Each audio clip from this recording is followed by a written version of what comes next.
ce moment, je pense que vous êtes dans vos familles, avec vos familles, dans vos maisons. Et comme moi, il y a ces révoltes qui se passent en vous. En ce moment où je parle, je voudrais vous poser une seule question. Et c'est la question qui mérite d'être posée par tout un chacun d'entre nous. Que veut le gouvernement français? Que veut réellement le gouvernement français? Après avoir pillé systématiquement l'Afrique, après avoir clochardisé une grande partie de notre jeunesse aujourd'hui poussée vers une immigration assassine, après avoir volé à l'Afrique tous ses leaders, après avoir aujourd'hui bouleversé notre avenir en nous imposant une forme de monnaie de singe et une monnaie imposée qui n'est en rien une monnaie, après avoir envoyé ses sbires, c'est-à-dire je parle de l'armée française qui d'ici et là assassine, bouleverse, déstabilise. Le gouvernement français veut encore nous assassiner. Si le gouvernement français veut nous assassiner, parce que le gouvernement français aujourd'hui se passe comme le porte-parole de la communauté internationale qui en réalité veut exterminer la population africaine. Avec cette situation ou cette question de la démographie, qui parle de la démographie africaine si ce n'est la France? Qui alimente les sujets, les débats sur la démographie si ce sont les gouvernements français? En ce moment où nous parlons, l'Espagne est ici, à quelques kilomètres de la France. L'Italie à quelques kilomètres de la France. Ne dit-on pas que la charité bien ordonnée commence par soi-même? Pourquoi ne commence-t-elle pas cette charité chez elle, en Europe, pour aider ceux qui sont dans le besoin? Non. Pourquoi elle-même, la France, ne soigne pas ses propres enfants, ses employés qu'elle a mis en première ligne? Pourquoi ne la soigne-t-elle pas? En ce moment où je vous parle, 2 infirmières d'origine africaine ont perdu la vie en laissant 4 de leurs enfants pour chacune d'entre eux. Pourquoi? Parce qu'elles étaient mises sur la première ligne, parce qu'il n'y a pas eu de tests après, parce qu'elles se sont retrouvées seules, confinées chez elles, alors qu'elles ont chopé la maladie ou le virus à l'hôpital, là où elles étaient. Ceci nous rappelle, comme on l'a dit, il n'y a rien de nouveau sous le soleil. N'est-ce pas ça? Nous sommes en train de revivre ce que les tirailleurs sénégalais ont vécu sur la première ligne pour permettre la victoire de la France. Rappelez-vous, c'est le même contexte parce qu'on parle de guerre. La France est en guerre. Et dans cette guerre-là, ce sont les infirmières, les aides-soignantes d'origine africaine et noire qui sont mises sur la première ligne. Sans masque de protection, sans gants, sans quoi que ce soit, même pas la possibilité de se faire tester une fois les services finis. Elles rentrent chez elles et se sacrifient aujourd'hui au nom d'un gouvernement qui demain va effacer même ces héros-là et ces héroïnes de la page de son histoire. Alors, il y a une question aujourd'hui que vous devez tous savoir. Mohamed Ali est aujourd'hui le prédécesseur qui va nous enseigner tous. Mohamed Ali ne disait-il pas qu'il avait refusé autrefois, en faisant appel à l'objection des consciences, refusé de s'engager dans la guerre contre le Vietnam? Aujourd'hui, vous avez à faire un choix historique. Vous avez à faire appel à votre conscience, à votre injonction de conscience pour refuser. À chaque fois que la question vous sera posée de choisir entre vos diplômes et la vie, choisissez la vie. Choisissez nos enfants que vous laissez aujourd'hui orphelins. Choisissez vos familles, choisissez vos maris, choisissez vos femmes, choisissez vos sœurs et vos petits frères. Et ne vous sacrifiez pas. Et nous condamnons véritablement cette attitude. Aujourd'hui, j'engage la responsabilité du gouvernement français qui, incapable de soigner ici, incapable de protéger ses infirmiers et infirmières, la bonne samaritaine qui se tourne maintenant pour aller lancer une campagne de vaccination en Afrique. On veut vacciner en Afrique. Mon cher frère, ma chère sœur, quelle est ta contribution dans ça? Demain, que diras-tu à tes enfants? Chacun de nous doit mettre du sien. Chacun de nous doit appeler ses frères, ses cousins, sa famille. Tous ensemble, tous ceux qui sont dans la diaspora, tous les Africains et Africaines de la diaspora, j'en grandis, tous les Noirs. Permettez-moi et passez-moi les termes. Tout le monde doit appeler le sien pour dire non à la campagne de vaccination. Vous, tous, jeunes et vieux, barrez la route à ceux-là. Barrez la route à ces expatriés ou ces Européens immigrés qui viennent avec des masques, avec des médicaments. Nous sommes dans un moment aujourd'hui où il faut redéfinir les paradigmes. Vous vous appelez opposants. L'opposition, ce n'est pas simplement l'alternance du pouvoir, l'alternance que vous cherchez pour remplacer celui qui était là. Hein? Les bons nègres des services qui étaient là et vous voulez les remplacer. Aujourd'hui, il faut redéfinir c'est quoi l'opposition. Chaque parti d'opposition, nous en avons aujourd'hui près de 450 partis en République démocratique du Congo, près de 500 et quelques au Mali, près de, je ne sais pas moi, de 100, de 300, Bénin, partout. Tous les partis d'opposition, mobilisez-vous pour prendre position sur cette question de vaccin. Parce que c'est ça, l'opposition doit être une opposition d'alternative. Et l'alternative, ce sont tous ces médecins africains aujourd'hui qui, comme ces Béninois qui a donné la pivirine, qui, comme tous ces Africains qui ont donné d'autres façons de se soigner. Et je lance encore un appel, et je renouvelle mon appel pour aller vers les traitements tels que nous ont appris ceux qui nous ont précédés. Le Congo Bololo, le feuille de Nîmes, le feuille de Grawa, tous ces feuilles que nous avions cités sont des antipaludiques capables aujourd'hui d'empêcher l'expansion exponentielle ou si vous voulez la contamination exponentielle. Que diras-tu à tes enfants? Que diras-tu à tes petits-enfants? Que leur diras-tu? Aujourd'hui, j'engage la responsabilité historique de tout un chacun et de chacune d'entre nous. Chacun de nous doit faire ses travail. Mobilisation collective. Non au vaccin en Afrique. J'engage aujourd'hui, sur le plan historique, vous toutes et vous tous, aujourd'hui en Afrique aussi, soyez vigilants, car il n'y a aujourd'hui, en ce jour où je suis en train de parler, en ce jour, il n'y a aucun gouvernement en Afrique susceptible et capable de prendre en charge votre sécurité sanitaire, capable de vous protéger, parce qu'ils ont tous été déjà subordonnés par des décisions qui ont été décidées d'outre-cieux. Alors je vous demande à toutes et à tous, unissons-nous et disons non, faisons barrière d'une forme, je dirais, avec toute la détermination qu'il faut. Ils ont voulu la guerre, ils ont déclenché la guerre et on va assumer. N'ayez pas peur, ne craignez rien, mais agissons. Parce que quand nous n'agissons pas, ils continuent. Que le gouvernement français prenne tous ces budgets-là qu'il prépare pour donner en Afrique, qu'il prenne tous ces budgets-là qu'il a mis derrière son armée pour aller massacrer et piller, qu'il prenne ces budgets et mettre derrière les personnels soignants, qu'il mette derrière les infirmiers, qu'il mette derrière les médecins pour sauver son pays qui est aujourd'hui dans l'hécatombe, qui est en train de sombrer et qui, sûrement, aura des conséquences véritables et l'Afrique ne va pas essuyer ses larmes.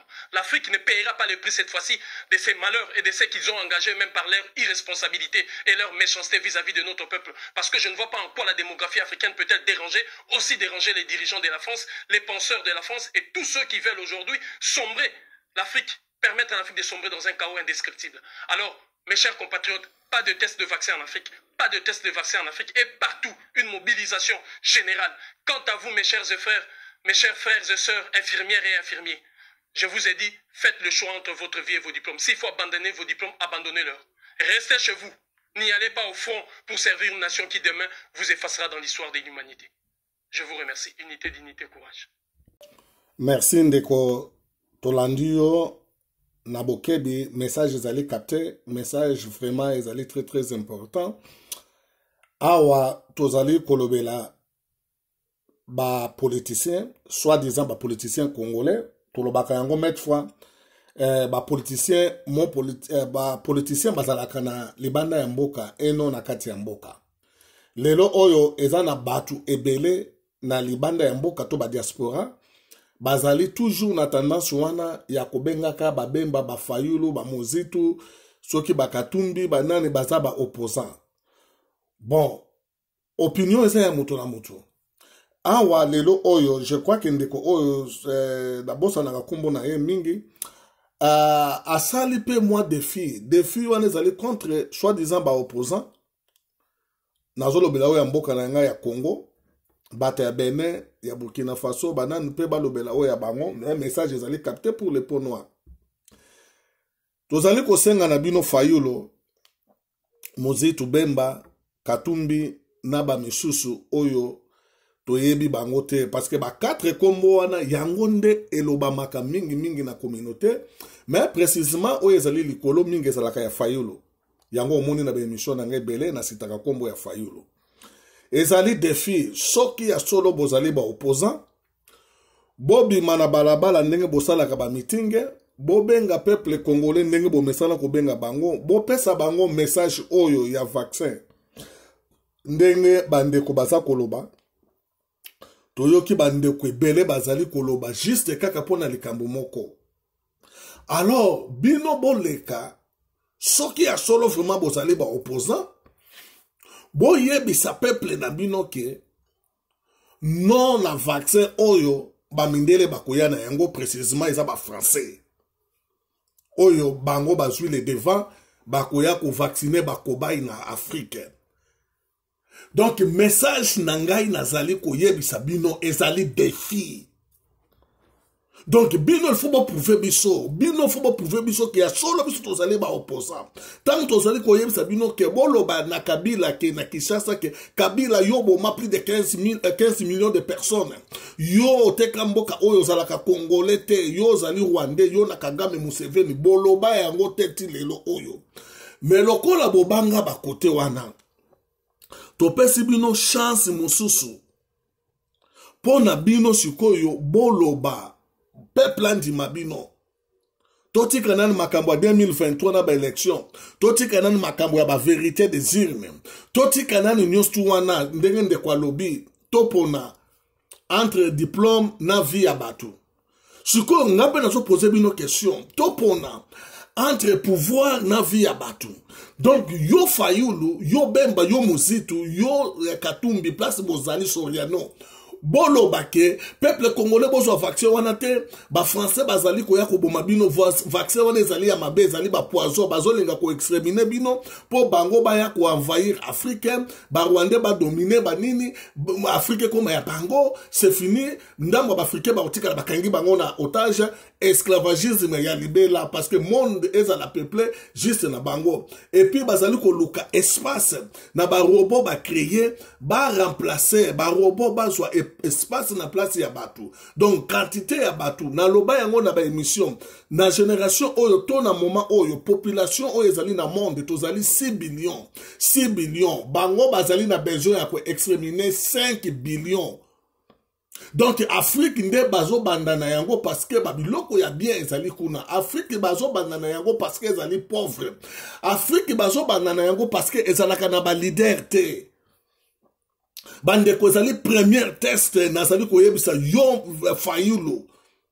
Donc lelo awa lobby les cas soki ozu émission oyo les cas sala meeting na yo to sala direct kaka.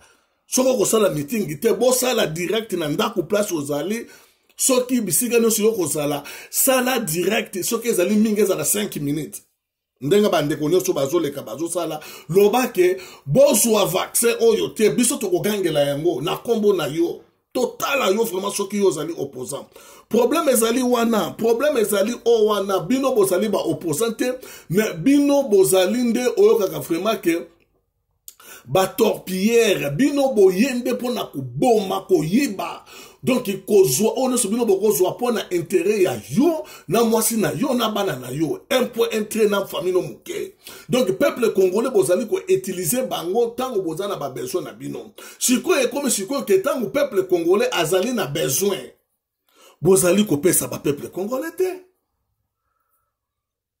Fayulu yozo senga bambongo awa ke te bo contribuer botina ba 5 euros bana to salisa bango Fayulu mais batike oyo ba première classe oyo bino bozo tambola na yango na ba hôtel na banane bambongo wana bozo kawa donc bino boza ba ventrier bino batu bobo mimboka donc tozali na ba opposants ce sont des voleurs tous bazali ba complices ba amis ba rwandais bazo sala oyo to benga kana lingala Jeki Zenge lokola kengana yo to solo la kate to na ba distance na butu bazo ya Etienne Tshisekedi wa Mulumba père spirituel na bino na ba politique na bino lokuta alakisa bino yango défi yango yo sala direct soki ezali mingi ezala 5 minutes sala la biso direct ke loba ke non na ba français donc to boyi ba croix rouge ba kota na mboka na biso to boyi oyo ezali ba médecin nani ba